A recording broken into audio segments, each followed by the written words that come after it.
TVT au cœur de l'information.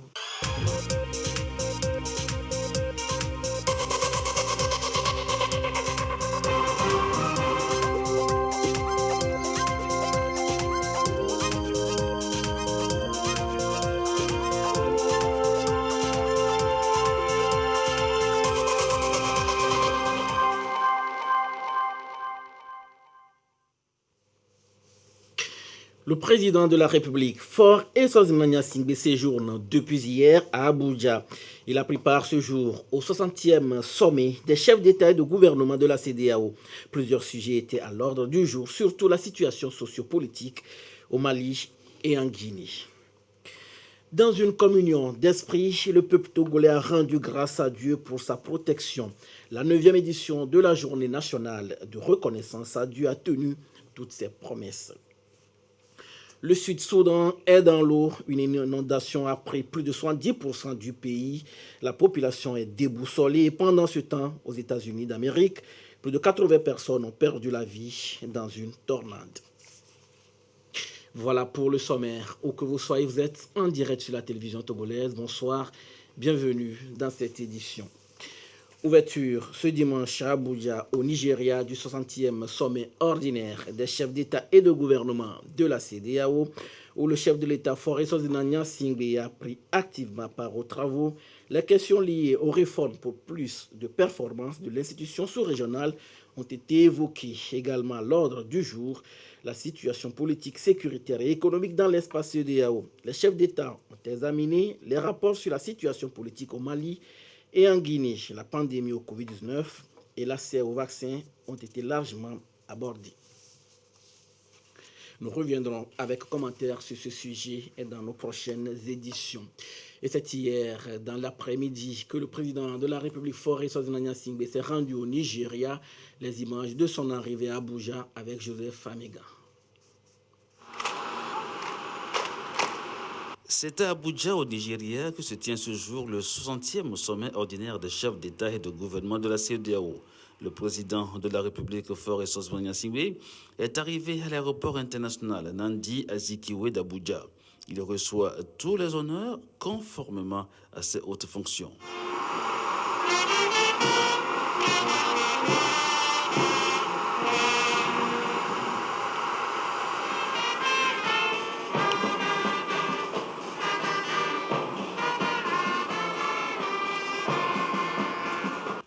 À l'ordre du jour de ce sommet, la situation au Mali et en Guinée, la lutte contre le terrorisme et l'extrémisme violent, la monnaie unique de la CEDEAO sera également évoquée. La colonie togolaise à Abuja a fait le déplacement pour dire merci au président de la République pour son engagement en faveur de la paix, de la sécurité, de l'intégration et du développement. Et on en vient à cette mesure anti-Covid-19, un pass sanitaire pour accéder aux lieux de culte. La mesure prend effet à partir de ce dimanche pour les chrétiens. Le gouvernement a précisé que l'accès au lieu de culte est désormais subordonné à la présentation d'un pass vaccinal ou d'un test PCR négatif datant de moins de 3 jours. Ce matin, une équipe de la TVT a fait le tour de quelques églises catholiques, chose vue avec Marie-Reine Abeta et Atta Ratem. Ce matin, à la paroisse Saint-Kizito Tokwandouma-Sessé, la messe de dimanche dans un tout autre contexte. L'entrée dans l'église est soumise au contrôle du pass vaccinal. La réclamation du pass vaccinal pour entrer dans les lieux de culte, elle est juste et normale lorsque nous cherchons que tout le monde soit vacciné contre le Covid pour que la protection au niveau national soit effective. Même contrôle pour tous les fidèles. C'est la nouvelle donne anti-Covid décrétée par le gouvernement.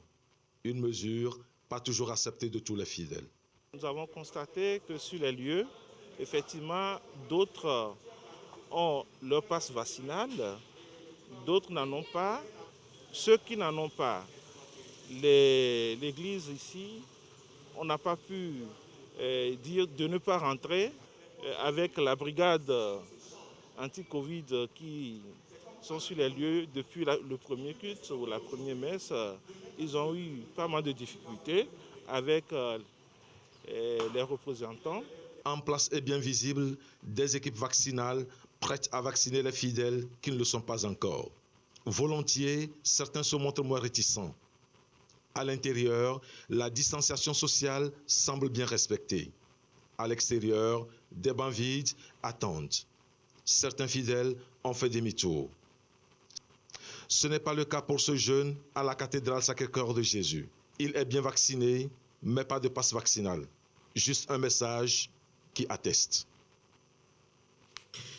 Et au niveau des églises presbytériennes, qu'en est-il exactement? Sandra Ziagui a suivi le culte de dimanche à Pégamé. Là aussi, le passe vaccinal est présenté à l'entrée. Reportage.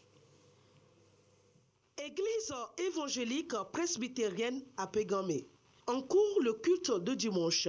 À l'entrée, des dispositifs de lavement cache-nez sur les visages. Mais à l'entrée, pas de contrôle de passe vaccinal.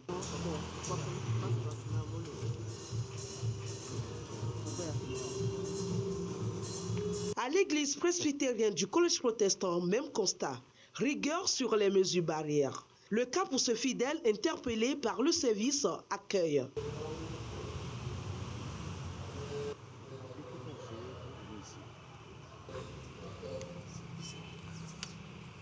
Ambiance de dimanche dans cette église Pentecôte en plein service. D'après un agent de contrôle anti-Covid sur place, le contrôle aurait été fait avant le début du culte.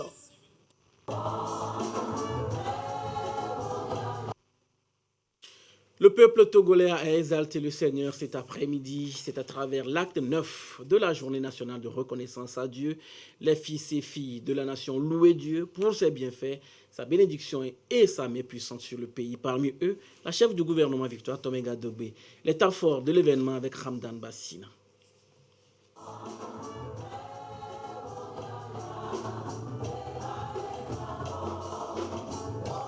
Les bontés de l'Éternel envers le peuple togolais sont immenses et les fils et filles en sont reconnaissants. D'une seule intention et d'une seule voix, ils exaltent ses bienfaits.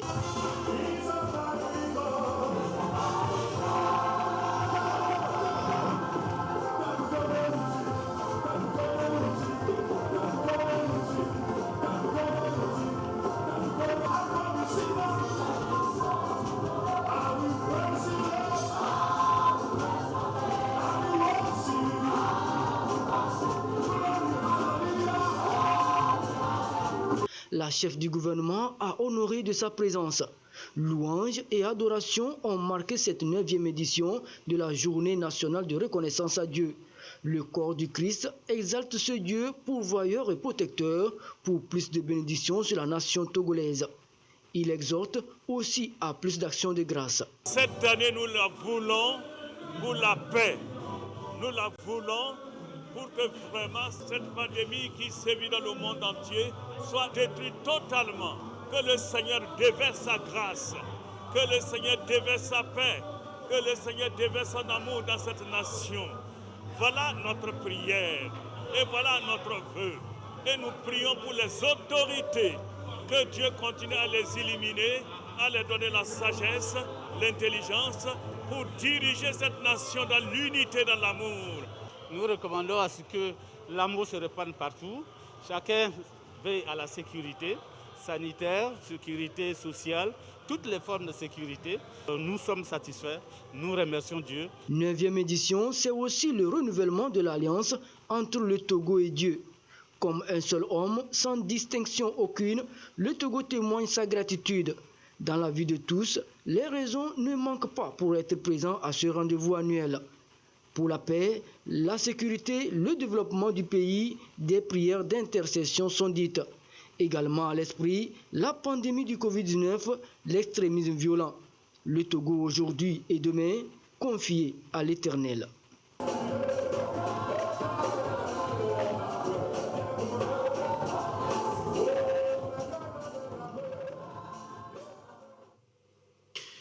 Nous sommes appelés à mener une investigation visant à évaluer l'état de notre santé. Le bilan de santé s'impose à nous. Bon nombre de personnes négligent cependant le check-up ou ignorent son importance. Dans le dossier qui suit, Trinité Kelele a recueilli pour nous l'avis d'un médecin sur l'utilité du bilan de santé. Son dossier est présenté par Ekwesala. Cinquantaine, Dem est père de famille. D'une apparence valide, la consultation à l'hôpital n'est pas trop son quotidien, encore moins faire un bilan de santé. Par bilan de santé, j'entends le mot bilan, faire l'état de ma santé. Avec les machines, non. Comme j'ai été injecté une fois, j'ai eu mal, j'ai peur de l'hôpital. Idem pour Nadia, qui ne souffre d'aucune pathologie particulière. Jamais, elle aussi ne s'est prêtée à un bilan de santé. Néanmoins, la pratique ne lui est pas complètement inconnue. C'est pas dans mes habitudes, ça me dit rien de me lever comme ça un beau matin pour aller me faire consulter, pour faire un bilan de santé. De leur côté, et pour raison de service, ces employés, eux, sont soumis à un check-up au moins chaque 2 ans. Une exigence de la société. La première fois que j'avais fait, c'est mon entreprise qui m'avait recommandé. Donc, et les frais ont été pris en charge par la société. Donc, et la seconde fois, bon, on s'attendait à ça, mais malheureusement, ce n'est pas venu. Bon, je me suis dit que comme c'est important, il faudrait que moi-même je puisse le faire. Je n'ai pas renouvelé tout le bilan, mais je fais des analyses clés. La tension artérielle, la glycémie, pour les hommes, il y a la prostate, il y a le cholestérol. Sexagénaire, cet ancien chauffeur de semi-remorque est à la retraite. Pour une première fois dans sa vie, le voici volontiers à la clinique pour un bilan de santé. J'ai décidé qu'on me fasse le bilan. J'ai dit que je vais tenter. Très souvent en consultation, que des patients. Rarement des personnes valides qui décident volontairement de faire le check-contrôle. C'est tout aussi important.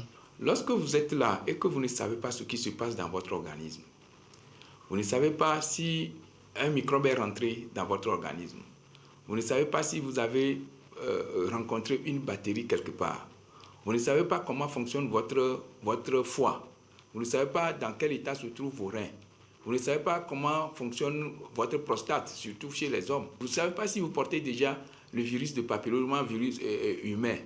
Donc quand vous ne savez pas tout ça, vous êtes là et puis un beau matin, une maladie se déclenche. Mais quand vous savez, vous faites le bilan de santé, ça vous permet de savoir si vous avez certains germes dans votre organisme, s'il y a certaines pathologies qui sont latentes dans votre organisme. Là, nous vous conseillons en même temps et vous prenez les dispositions pour pouvoir barrer la route à l'évolution d'une maladie, pour pouvoir éliminer certains germes que vous portez, certains microbes que vous portez, pour pouvoir devancer le traitement d'une maladie qui pourra un jour se développer dans votre organisme. Et donc, le bilan de santé, comme nous le disons, c'est un acte préventif. C'est ça ce qu'on appelle la médecine préventive. Les atouts de se faire consulter pour un bilan de santé, cette sexagénaire l'expérimente assez régulièrement. Moi, j'ai l'habitude de le faire au moins tous les 2 ans pour savoir exactement où j'en suis. C'est très important. J'ai décidé de venir pour faire le bilan. Et je suis revenue pour récupérer les bilans de santé et me faire expliquer ces résultats par le docteur. En clair, pas forcément besoin de tomber malade avant de se faire consulter. D'après les médecins, un mal détecté plus tôt et une prise en charge rapide nous maintient en vie encore pour longtemps. Le secteur de la biologie médicale doit être davantage dynamisé. C'est en tout cas l'avis des biologistes médicaux et techniciens biologistes. Ils ont porté pour ce faire sur les fonds baptismaux l'ABM Togo, entendez, Association des biologistes médicaux du Togo, une structure qui va leur permettre de relever les défis de l'heure dans le domaine. Gisèle Kozona Yata Ratem.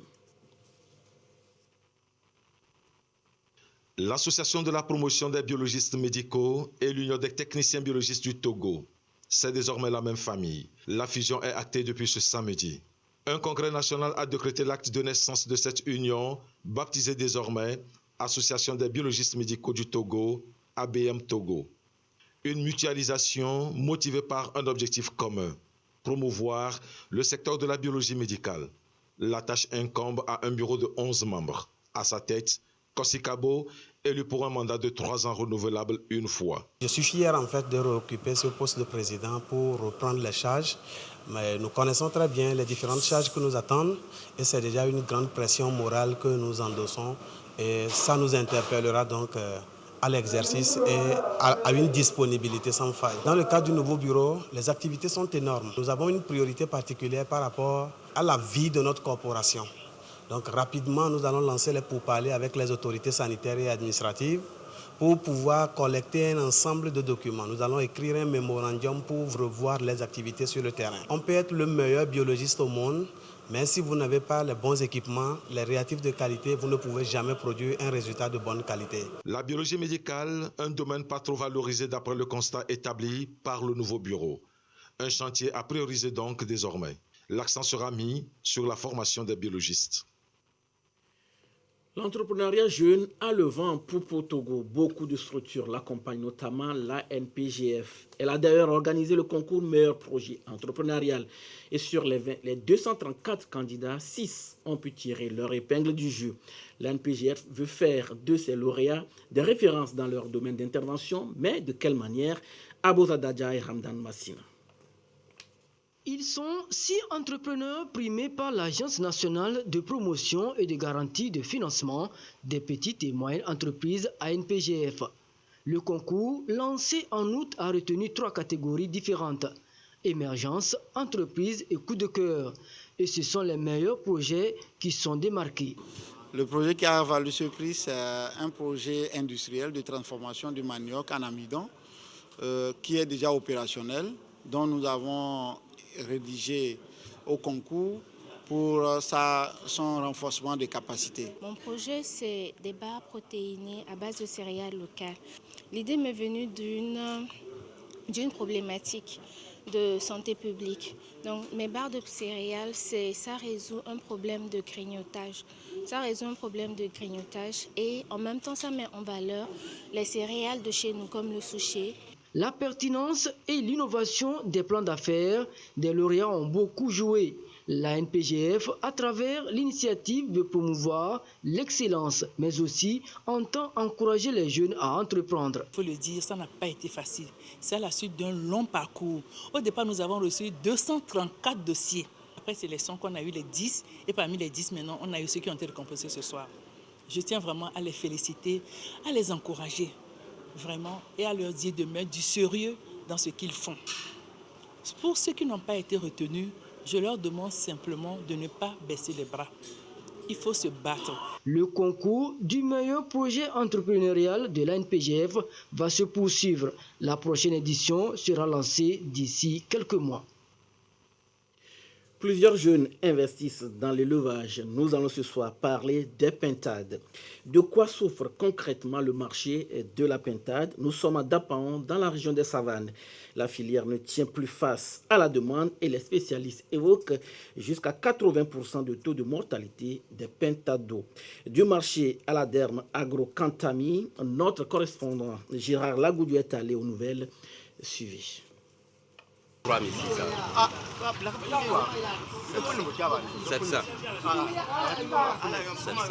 Nous sommes dans un petit marché de vente de volailles, notamment de pintades. Et la négociation vient d'échouer entre vendeurs et acheteurs. Les raisons, accueillons-les. C'est trop cher. Je sais. Alors, l'acheteur dit que c'est trop cher. Concrètement, quelles sont les raisons qui sous-tendent ça?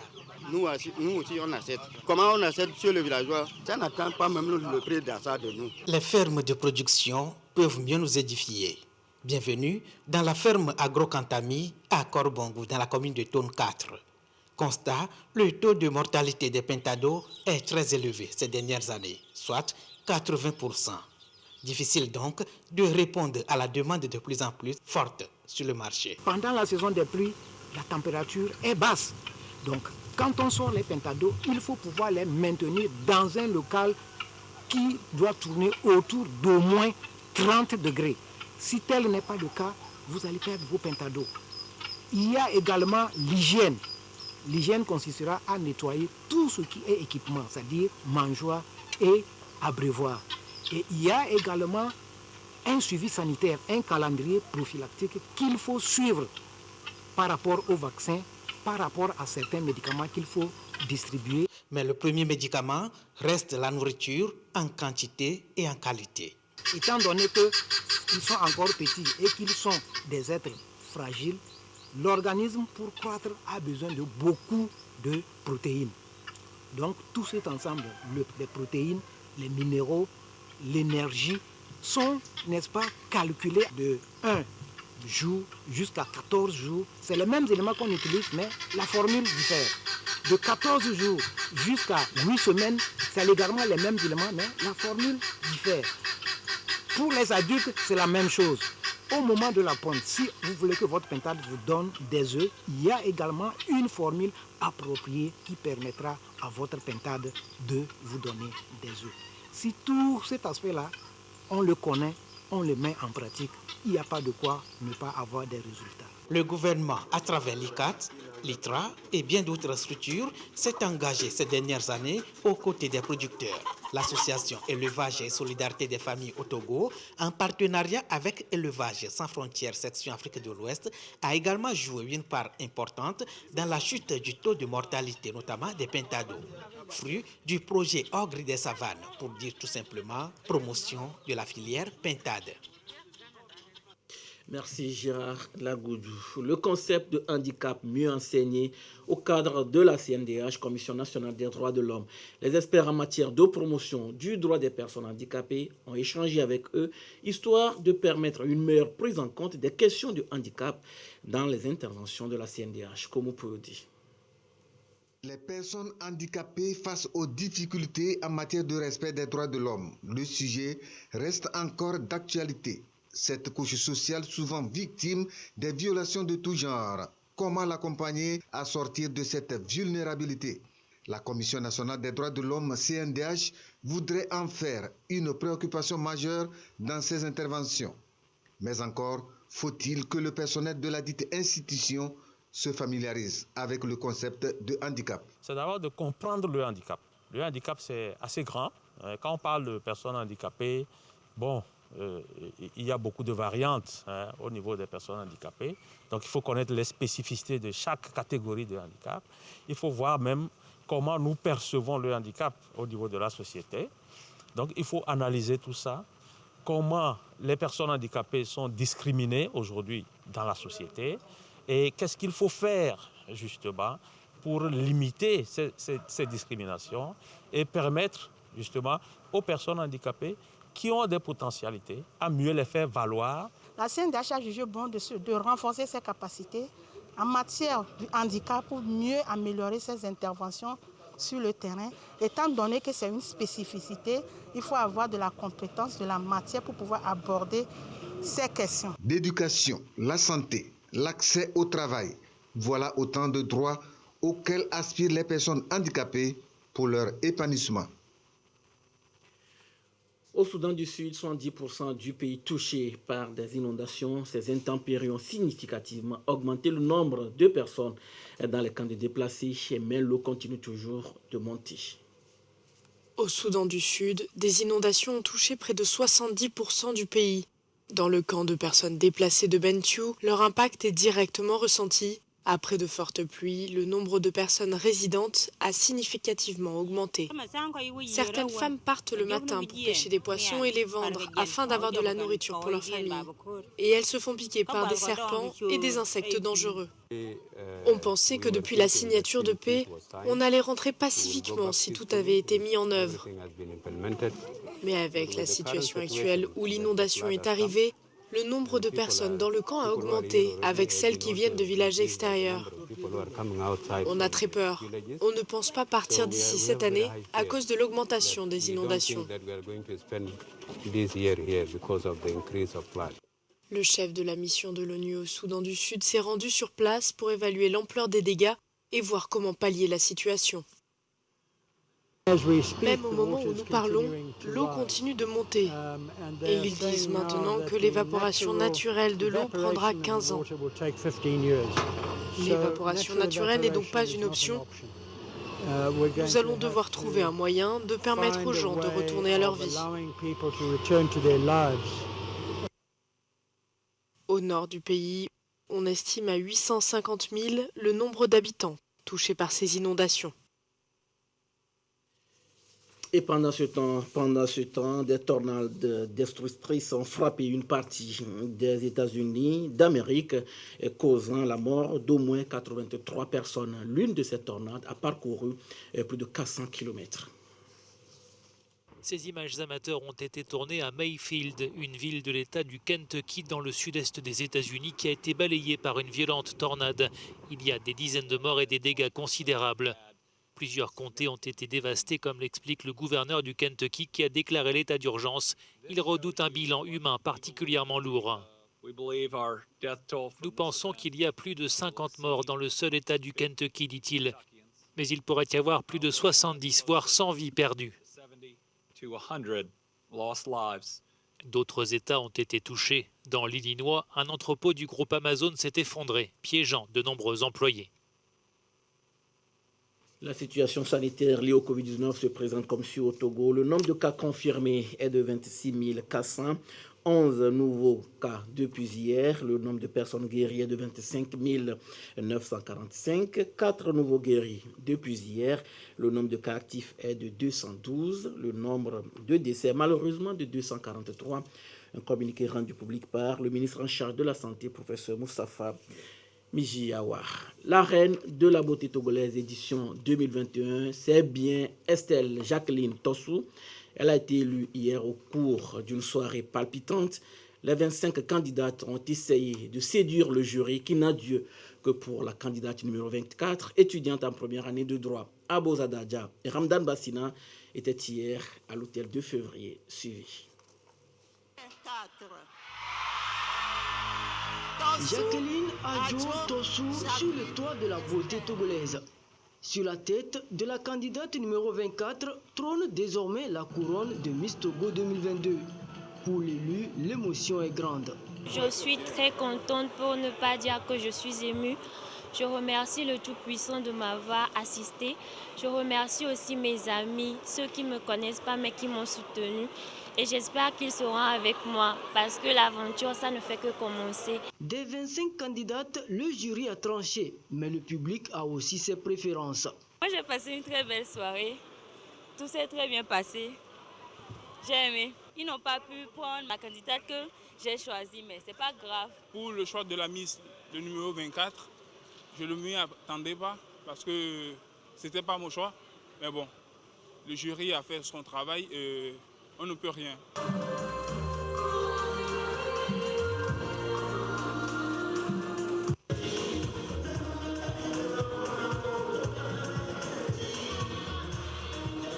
La soirée Miss Togo 2022, c'est aussi le retour sur scène des artistes de renom de la musique togolaise.